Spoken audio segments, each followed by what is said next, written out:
Today I'm going to be sharing 17 lists that I keep in my phone to stay on top of things and to stay organized. A girl loves a list, okay? Yesterday I was in Publix and I couldn't find my phone and I kind of panicked for a minute.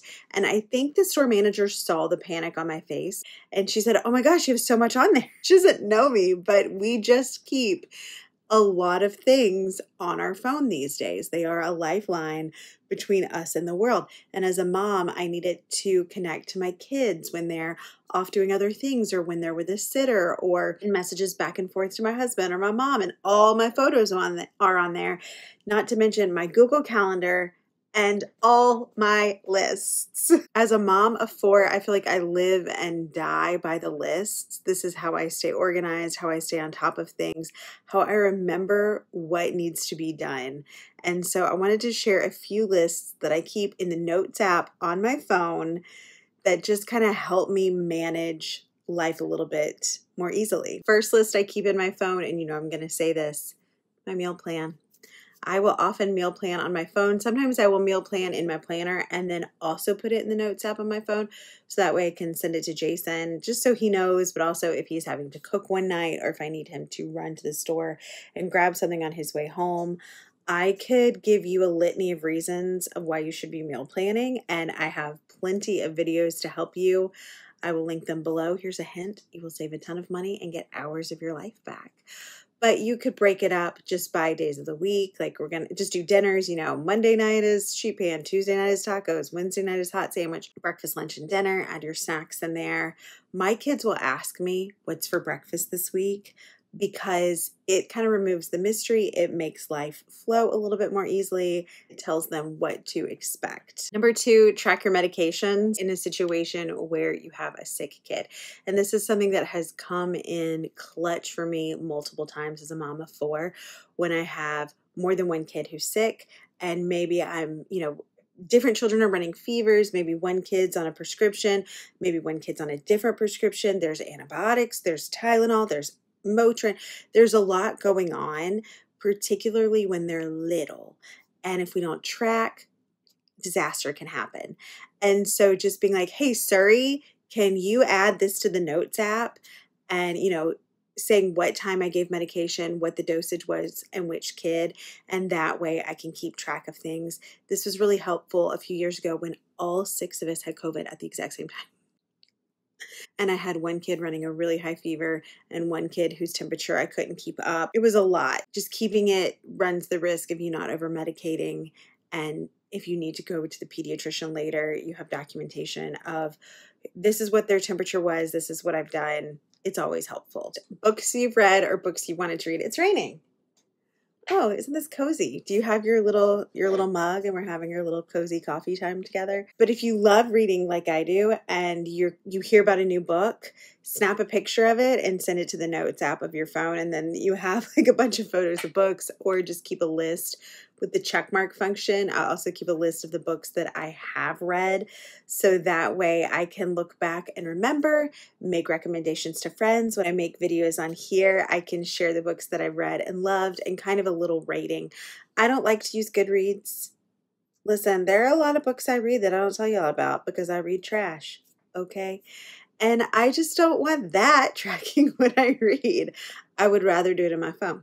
But this is also, it helps me keep up with what my kids are reading for their summer reading lists in school and how we're progressing with our reading and all of that. Also, if you're standing in the bookstore or the library and there's a book that you want, but you're not going to get it right now, type it in your phone and go. So I start my Christmas shopping the week after Christmas as things go on sale. What I mean by that is for the next year, I will grab, tape, labels, new pair of scissors if I need them, wrapping paper, gift bags, but I'll also start actually buying gifts, and then I can keep track of them in my phone by person or by category, or when I think of a gift idea. So if my kids say, "Oh, I really like this," and they talk about a game or a Lego or a character or a book, I write it down. If my sister or my mom or a friend and I are having conversations, I'm talking to my mom, my mother-in-law, my sister, my friend, and one of them says something about something that they like or are interested in, I put it in my phone, and that way I have a nice rotation of gift ideas later, because we don't have to wait till the last minute. We can be thoughtful in February and in October when we're planning for December. It doesn't all have to stress us out all at once coming up with ideas. Be a good listener. Gratitude. And I do keep a gratitude list in my planner or my morning journal, but I like to keep specific situation gratitude in my phone. Let me talk you through what that means. So maybe you're having a hard time in one particular area and you're not seeing the light. You're not seeing the goodness. You're going through a hard time, and it really seems to be focused on maybe it's your finances or your health or one of your kids or some sort of relationship. And we only focus on the negative aspects of that. And so in order to mentally flip myself, I will keep a gratitude specific list on that topic. So for example, my daughter is on the autism spectrum, and speech delays, social issues, her eating habits, they've all been affected by this, sleeping, everything. But those three areas are areas that I have personally struggled with alongside her. And so when she would say something that wasn't scripted to me, I would write it in the planner or I would write it in the notes app. Or when she would try a new food, I would write it in the notes app. When she would meet a new goal, I would write it in the notes app under that gratitude list. And then I could, on those hard days, pull out my phone and look back and see how much progress we had made. Number 6, fun things that you do as a family. It can be really easy to get caught up in the day-to-day grind of motherhood and caregiving if you're a caregiver for someone who is not a child. And it can become exhausting both physically and emotionally. And you just feel like all you're doing as a parent is telling kids to get in the car, telling them to clean up, being the disciplinarian, and you miss out on the fun opportunities because we're not looking for them. And so it's kind of a to-do list in reverse. It's a what I did today as a mom. And, I read a chapter of Magic Tree House to my second grader as we snuggled before bed. Or I laughed till I cried at the dumbest jokes that my kids made. Or I recorded them through the window while they jumped on the trampoline. That way I can look back over the day and I don't feel like, wow, I'm the meanest, worst, most boring mom ever. So when my kids were babies, I used my phone to track baby milestones because I am really bad at baby books. So I would track their milestones that way. And then I have a private Instagram account where I would upload pictures and the captions, and then have the books made from the Instagram video or Instagram photos.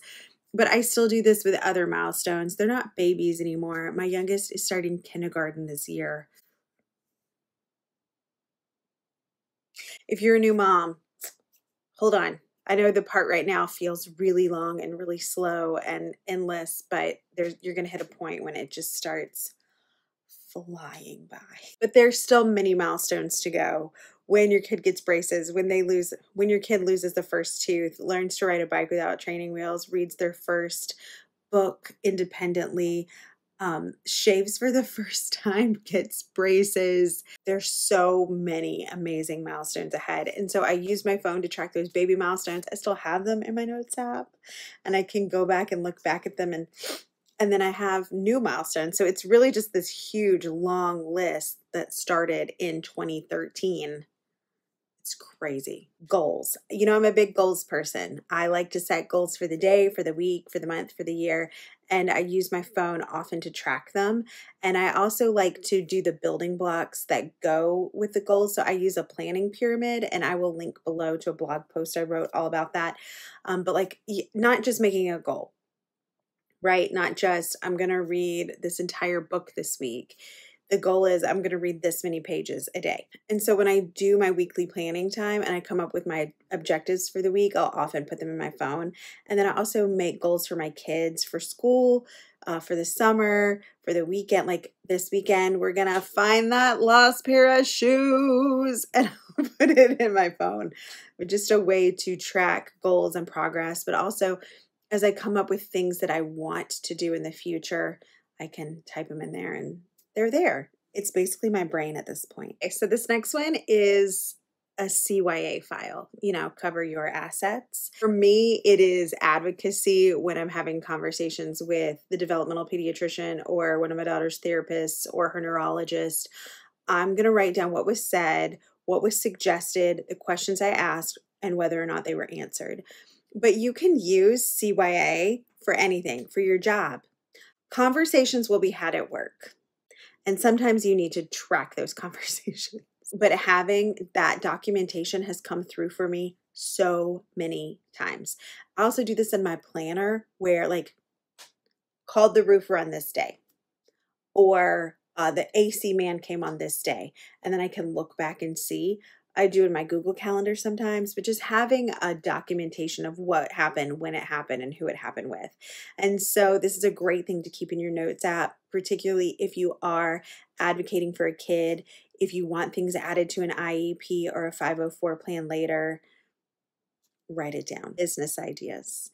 As a small business owner, I can't tell you how many times I've come across an idea and thought, I want to incorporate that into my business, or I want to tell somebody else about that so they can incorporate that into my business.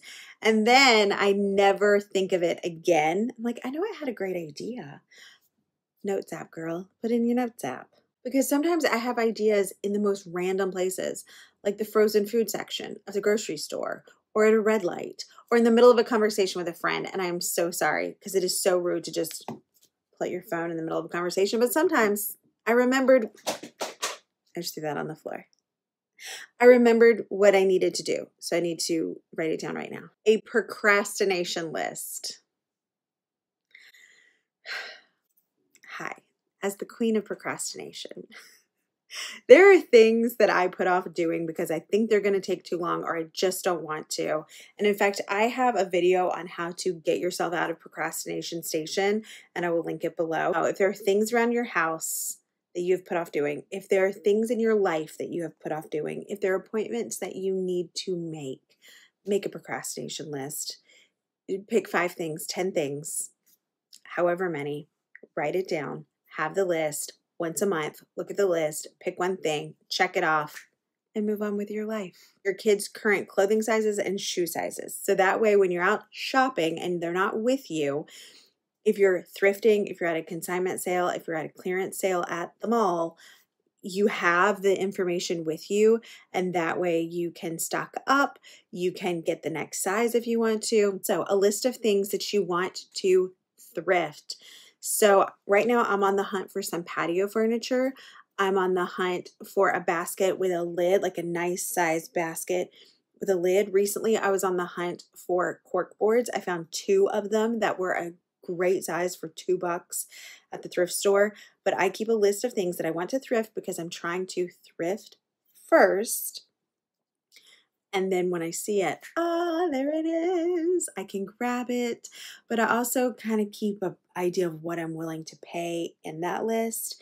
So that way I'm not going crazy in the thrift store because, it's at the thrift store. You can get yourself into so much trouble. Immunizations for your kids or for your pets. If you don't have a blue card, I always just get the blue card mailed to me every year. But especially for pets, having a list of their shots so that you know what to ask for. Important school dates or testing dates. So we participate in state testing even though we are a homeschool family because, why wouldn't we? But when does our school start? What days are we going to be off? What days are we going to have field trips? What days are we going to have state testing? And that way we can be prepared for them. That way you can get a clear idea of what your schedule is going to look like and you can hype your kids up. We got this. Number 16, movies that you want to see. So most of the movies we watch are from home. We did go see a movie recently, and while we were there, they played the trailer for Project Hail Mary, which is one of my favorite books ever. I was telling the librarian yesterday, I wish I could remove it from my brain so that I could read it all over again for the first time. And when the trailer started playing for the movie, my husband grabbed my hand and we both went, at the same time because we are so excited. We are so excited. So it is definitely at the top of my list of movies I want to see. But I also just keep a running list when people make suggestions or when I'm scrolling through Netflix and I see something, I can type it in my phone. And then finally, your prayer list. If you are a praying person and someone asks you to pray or you're thinking of them, go ahead and put it in the list. And then that way you can remember. And also it gives you a nice reminder to text them. So it's kind of like an also text this person list. And my favorite thing about the new iPhone update is that you can schedule your text messages. So if I'm thinking of someone at 3 a.m., because I wake up in the middle of the night, every single night, I type out that text, hit send later. It sends at a more reasonable time. Okay, I would love to know, what is a list that you keep in your planner or your phone? Leave me a comment and tell me. Thank you for being here, and I'll see you soon.